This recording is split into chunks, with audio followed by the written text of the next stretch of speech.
അസ്സലാമലൈക്കും. നമ്മളെ പുതിയൊരു വീഡിയോയിലേക്ക് എല്ലാവർക്കും വെൽക്കം. അപ്പം എൻ്റെ വീഡിയോ ആദ്യമായിട്ടാണ് കാണുന്നതെങ്കിൽ ഒന്ന് സബ്സ്ക്രൈബ് ചെയ്ത് സപ്പോർട്ട് ചെയ്യണേ. അപ്പോൾ നമ്മൾ ഇന്നിവിടെ ഉണ്ടാക്കാൻ പോകുന്നത് നല്ല കളർഫുൾ ആയിട്ടുള്ള പുട്ടാണ്. അപ്പോൾ നമുക്കതെങ്ങനെ ഉണ്ടാക്കുന്നതെന്ന് നോക്കാം. ഇതിന് വേണ്ടിയിട്ട് ഞാനിവിടെ പുഞ്ച പുട്ടുപൊടിയാണ് യൂസ് ചെയ്യുന്നത്. നല്ല സോഫ്റ്റ് ആയിട്ടുള്ള പുട്ടാണ് നമ്മൾ പുഞ്ച പുട്ട്. അപ്പോൾ ആവശ്യത്തിന് തേങ്ങ ചെരുവി സൈഡിൽ മാറ്റി വെക്കാം. ഇനി നമുക്ക് നമ്മളെ പുട്ടിൻ്റെ പ്രിപ്പറേഷൻ നോക്കാം. ഇതിന് വേണ്ടിയിട്ട് ഞാനിവിടെ ഒരു 1/2 കപ്പ് പുട്ടുപൊടി എടുത്തിട്ട് അതിലേക്ക് ഒരു 1/4 ടീസ്പൂൺ ഉപ്പും കൂടി ചേർത്തിട്ട് 1/2 കപ്പ് വെള്ളം കൂടി ചേർത്തിട്ട് ഒരു 10 മിനിറ്റ് റെസ്റ്റ് ചെയ്യാൻ വെക്കുക. അപ്പോൾ നമ്മളിവിടെ കളർ ചേർക്കാൻ വേണ്ടിയിട്ട് ക്യാരറ്റ്, ബീട്രൂട്ട്, പൈനാപ്പിൾ ഈ 3 ഫ്ലവേഴ്സിലാണ് നമ്മൾ പുട്ടുണ്ടാക്കുന്നത്. അപ്പോൾ ഒരു ചെറിയ പീസ് ബീട്രൂട്ട് എടുത്തിട്ട് ക്യൂബ്സായി അരിഞ്ഞിട്ട് നല്ലോണം വേവിച്ചെടുക്കുക. വെന്ത് ചൂടാറിയതിന് ശേഷം നമുക്ക് മിക്സിന്റെ ജാറിലിട്ടിട്ട് വെള്ളം ചേർക്കാതെ അടിച്ചെടുക്കണം. അപ്പോൾ നമുക്ക് ബീട്രൂട്ടിന്റെ പൾപ്പ് കിട്ടും. ഈ സെയിം മെത്തേഡ് തന്നെ ക്യാരറ്റിലും ചെയ്യാം. അപ്പോൾ പൈനാപ്പിൾ ജ്യൂസ് അടിക്കേണ്ട രീതി എങ്ങനെയാണെന്ന് വെച്ചാൽ ക്യൂബ്സായി കട്ട് ചെയ്തതിന് ശേഷം കുറച്ച് വെള്ളം ചേർത്തിട്ട് നല്ല ജ്യൂസ് പോലെ അടിച്ചെടുക്കുക. ഇനി ഇതെല്ലാം സൈഡിൽ മാറ്റി വെക്കാം.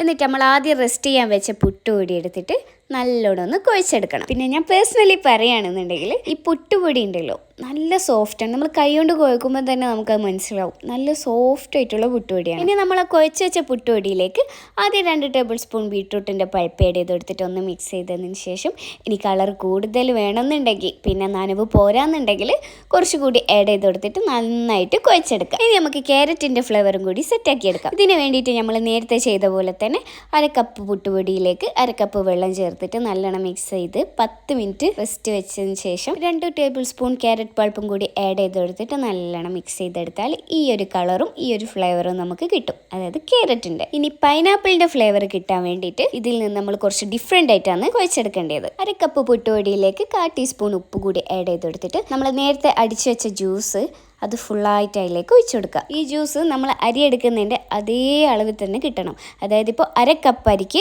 1/2 കപ്പ് ജ്യൂസ് എന്ന രീതിയിൽ. ഇനി അതും നമുക്കൊരു 10 മിനിറ്റ് റെസ്റ്റ് ചെയ്യാൻ വെക്കാം.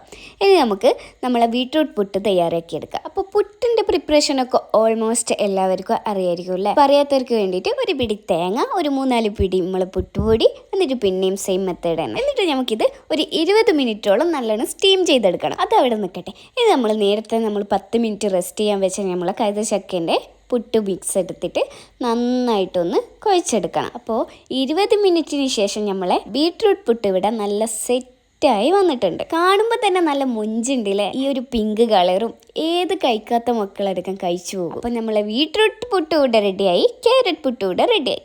ഇപ്പോൾ ഇതാ പൈനാപ്പിൾ പുട്ട് കൂടി സെറ്റായി. അപ്പോൾ പുട്ടിൻ്റെ കൂടെ കടലക്കറി കൂട്ടാൻ മറക്കണ്ട. പക്ഷെ പൈനാപ്പിളിൻ്റെ കൂടെ നിങ്ങൾ കടലക്കറി കൂട്ടണ്ട. നല്ല പഴവും പപ്പടവും തേങ്ങാപ്പാലും മതി. പക്ഷേ നമ്മൾ പുട്ടിൻ്റെ കൂടെ ഈ മാങ്ങയും തേങ്ങാപ്പാലും പപ്പടവും കൂട്ടി ഒരു പിടി പിടിക്കാനുണ്ട്. എൻ്റെ സാറേ വേറെ ലെവലാണ്. അപ്പോൾ പിന്നെ പുതിയൊരു റെസിപ്പി തപ്പിപ്പിടിച്ച് പുതിയൊരു വീഡിയോ ആയിട്ട് നാളെ കാണാം. എന്നാൽ പിന്നെ മാസലാമ.